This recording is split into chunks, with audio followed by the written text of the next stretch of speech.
This is episode 78, and today we're talking about trade law. We're talking about international trade, importing things into the U.S. That we talk about, we need to understand that as a business model. We really need to understand international trade. And we're going to talk about it because international trade is a $1 trillion industry. And individuals should be mindful of it when they're thinking about being an entrepreneur, thinking about expanding their business, figure out how you can get involved into international trade. So we're talking about that today.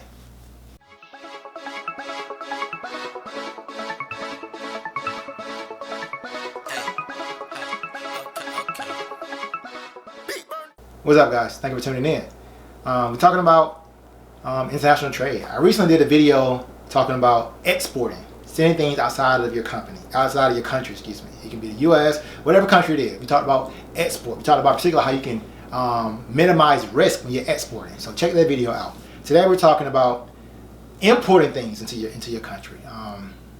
In particular, the U.S. in particular. Let's talk about that. I mean, I'm a U.S. lawyer, so I know a lot about the U.S. legal system. So let's talk about trade law.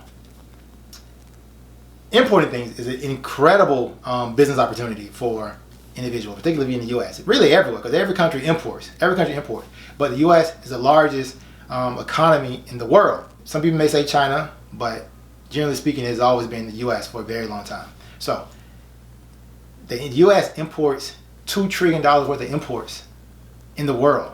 So as a person who's in the U.S., you can take advantage of this entire industry because it's often safer for the most part. I mean, when you're exporting idea into the metaphor darkness. You don't know what you don't really know. I mean, there's so many variables. But importing, you don't pay until you get the goods. So that can be part of the contract. We're gonna talk about the sales agreement in a couple of seconds, I guess. But it may be a little bit less risky. To a degree. You can also eliminate the risk when you come to exporting. We talked about the export credit insurance. We also talked about different letters of credit. We talked about things that can eliminate the risk in exporting. But importing, you can have that type of agreement where I do not pay until I get to inspect the goods. So if the goods never come, or they're not of your quality that you like, you don't pay. So that's an advantage of importing versus exporting. So when it comes to that, as I mentioned earlier, the first thing you want to be mindful of is the sales contract. That's a very important part. You want to make sure you have a thorough contract, because the idea is that, I mean, let's talk about some of the business models. So we got to talk about business models. We got to talk about why this might be a good idea. Let's talk about why. And what are some business models you can do when it comes to international trade? You can import something. Import raw material. For example, talk about West Africa, Ghana, Cote d'Ivoire. They make the vast majority of cocoa. We all love chocolate, and most of the chocolate we have, even what they call Belgian chocolate, there's no cocoa trees in Belgium. It's too cold. So the majority of the cocoa is grown in those two countries, the vast majority of it, Ghana and the Ivory Coast.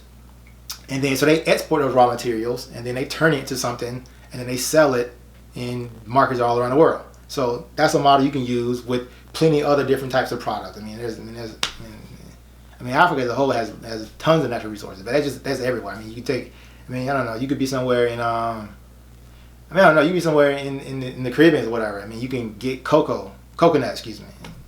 Drink coconut, turn that coconut into coconut water or coconut chips. I mean, whatever. The idea is that take something raw and process it and turn it into something, a finished product. That's one business model when it comes to import. Import the raw material, turn it into the final product, and then sell it. Another business model is you can just import it and then sell it at a higher price. I mean, you see that happens a lot.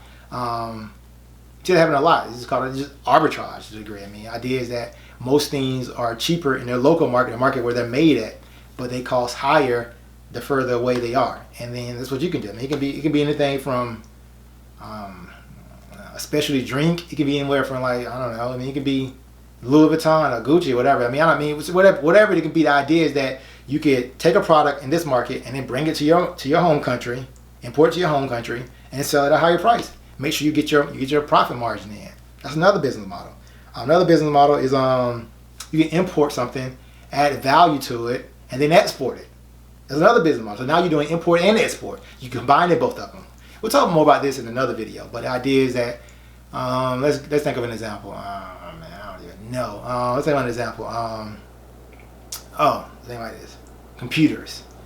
You may hear, and this may not be the best example, but the idea is that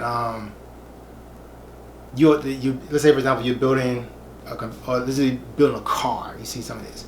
They'll import those some of those materials, and then you'll assemble the car in this country, and then you'll export it to a country like the U.S. You see that a lot. I mean, we talk about the I did an article about the U.S. MCA. They formerly called it NAFTA, but now it's the U.S. MCA. And you see ideas that if a finished product, or if it's something is made in Mexico, the U.S., or Canada, it doesn't have to pay import duties. So the idea is that you'll see a lot of material that are sent over from China into Mexico. What you see a lot of it is that a lot of these Chinese entrepreneurs are setting up factories in Mexico, and then they're building these factories, whether it can be cars, whatever it can be, and then they'll import things from China and then add it to the finished product, and then export that, for example, a car to the U.S. See that a lot.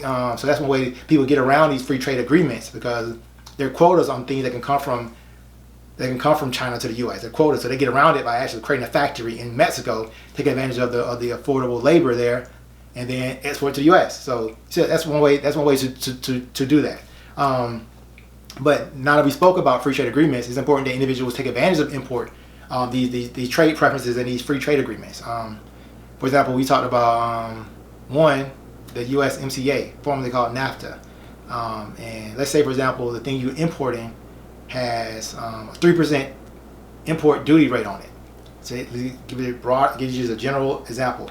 The product is worth $1 million. You're importing $1 million worth of value, worth of products into the U.S. or whatever country it is. And if it's 3% duty rate on that import, that's roughly $30,000. But if you take advantage of a free trade agreement or trade preference, that's $30,000 in your pocket. And if you're doing this on a regular, importing things from this particular place routinely, that's $30,000 every single time you get to keep into your pocket. So now you have a larger profit margins for your company. That money can be passed on to the owners or to the shareholders, or you can reinvest that money to buy new products or maybe hiring someone. That's a lot of money that you're taking advantage of by just understanding the law, understanding free trade agreements. That's free trade agreements. There are a lot of free trade agreements around the world. There's with the EU, countries within the EU. Africa's about to start one with a free trade agreement in the African Continental Free Trade Agreement. We also have one new one with Asia that they just recently passed. But so you have that. There are also things called trade preferences. The idea is that you see a lot of this with developing countries, emerging markets. How for example, the U.S. has the African Growth Opportunity Act, AGOA, and the idea is that if you are a couple of these developing countries in Africa, pretty much most of the countries in Africa, it's called a trade preference. So only one group of people really benefit. So the idea is that it's only one way. A trade agreement is typically both people benefit. For example, the U.S. and Mexico both benefit. Or if there's a trade agreement between the U.S. and Israel. So both Israel and the U.S. benefit. Also one with South Korea. And there are many trade agreements. Every country does this, but a trade preference is different. Only one country benefit. For example, the AGOA, the trade preference, the trade benefit is only if you're sending things to the U.S. The U.S. doesn't have that same benefit of sending things to the continent of Africa. You also see things with the Caribbean Basin Initiative. It's the same thing. Only those countries can import to the U.S. The U.S. doesn't allow that same benefit going back.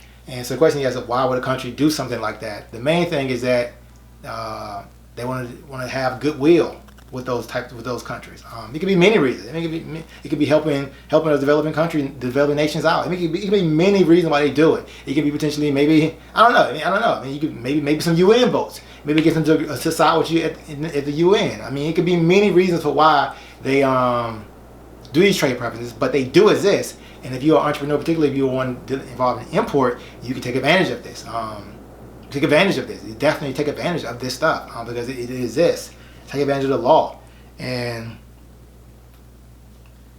that's pretty much all I have. The idea is that international trade is a multi-trillion-dollar business. And if you think about importing things into your country, you go to different trade shows. There are trade shows in different countries, trade shows all around the world, pretty much all throughout the year. And you can go to those trade shows and meet suppliers and figure out how, okay, I think this product could sell in the U.S. let me get you can maybe be the exclusive importer of a certain product. Well, only you can import their product into your country. You can find them at trade shows. You also reach out to the actual distributors and actual manufacturers. Another business model I talked about earlier is that you can go straight to the manufacturer. Say for example, is a factory in China. You can go straight to the factory in China and you can buy in bulk. When you buy in bulk, typically get cheaper prices. So say for example, it's something that's very expensive and you want to buy it in bulk, it'll be cheaper for you. And then you can sell it in pieces. Sell it in pieces in your home country. And you better make money. You better make money just by that fundamental arbitrage. I mean, the idea is that you'll buy in bulk, so your cost will be less, but you'll sell it. You won't sell it in bulk. You'll sell it in its individual pieces at a higher rate. You make money that way. So there's different things you can do. I definitely think individuals should get into international trade. There's a lot of funding opportunities from the SBA, from the Exim Bank, the Export-Import Bank, and that's pretty much all I have. I mean, we talked about a lot in this video. We talked about a lot. We talked about free trade agreements. Talk about the trade preferences, all the different trade law aspects that individuals will come into counter with. We talked about sales agreement, which will start off as the invoice, maybe a pro forma invoice, and then come into a final invoice. Make it be a full-blown sales contract. I mean, the different things you can do when it comes to international trade is very flexible. We also talked about different business models, because when you get into business, you got to understand like how am I going to make money? What are the tried and tested business models that exist? And that's what's really in business. But that's pretty much all I have. Hope y'all have enjoyed this video. This has been episode 78.